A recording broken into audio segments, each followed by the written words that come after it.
Telugu Titans నిన్నటి మ్యాచ్లో Bengaluru bulls పైన 5 పాయింట్ల వ్యత్యాసంతో గెలిచినప్పటికీ కూడా వాళ్ళ డిఫెండర్స్ నుంచి అయితే ఆశించినటువంటి లెవెల్ పర్ఫార్మెన్స్ రాలేదని చెప్పాలి. నిన్నటి మ్యాచ్లో వాళ్ళ మెయిన్ డిఫెండర్స్ అయినటువంటి అంకిత్ జాగ్లాన్ అండ్ శుభం షిండే ఇద్దరు కూడా హాఫ్ కలర్గా కనిపించారు. శుభం షిండే నిన్నటి మ్యాచ్లో 2 ట్యాకిల్స్ ఇనిషియేట్ చేస్తే ఒక దాంట్లో విజయం సాధించాడు, ఒక దాంట్లో పరాజయాన్ని సాధించాడు. దాంతో ఒక్క ట్యాకిల్ పాయింట్ మాత్రమే ఉంది నిన్నటి మ్యాచ్లో శుభం షిండేకి. వీరిన్ అంకిత్ జాగ్లాన్ 2 ట్యాకిల్స్ ఇనిషియేట్ చేస్తే రెండిట్లో కూడా విఫలమయ్యాడు. ఏ మాత్రం కూడా ఈ ఇద్దరు డిఫెండర్స్ నుంచి ఇంటెంట్ కనపడలేదు నిన్నటి మ్యాచ్లో.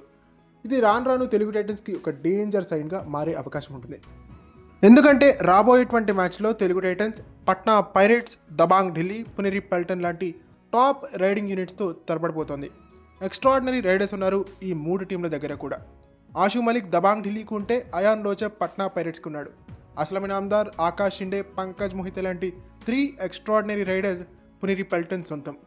సో ఇలాంటి ఎక్స్ట్రాడినరీ రైడింగ్ యూనిట్స్ని మనం ఎదుర్కోవాలంటే మన దగ్గర ఎక్స్ట్రాడినరీ డిఫెన్సివ్ యూనిట్ ఉండాలి. మన డిఫెన్స్ కూడా up to the mark perform చేయాలి. లేదంటే మన డిఫెన్స్ బ్యాక్ ఫుట్లోకి వెళ్ళిపోతుంది, మన రైడింగ్ కూడా బ్యాక్ ఫుట్లోకి వెళ్ళిపోతుంది. దీంతో మనం మ్యాచ్లని చేజార్చుకునే అవకాశం ఉంటుంది.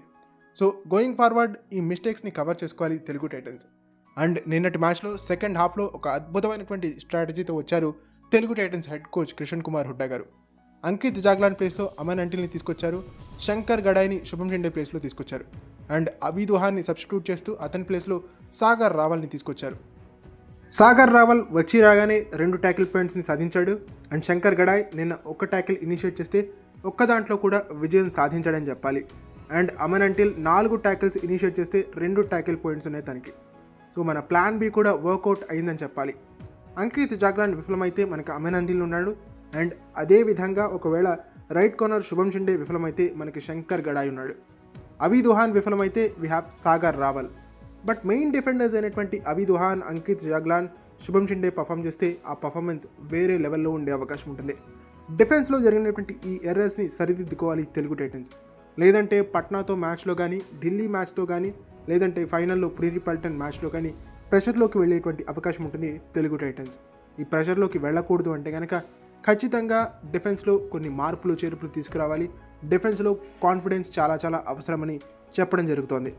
ఓకే, ఇది ఫ్రెండ్స్ ఈ వీడియో కనుక మీకు నచ్చినట్టయితే లైక్ చేయండి, షేర్ చేయండి, మన ఛానల్ని సబ్స్క్రైబ్ చేసుకుని పక్కన ఉన్న బెల్ ఐకాన్ ప్రెస్ చేసి ఆల్ ఆప్షన్లో చేసేసుకోండి. అండ్ ఇలాంటి మరెన్నో వీడియోస్ కోసం ఛానల్ని డైలీ ఫాలో అవడానికి ట్రై చేయండి.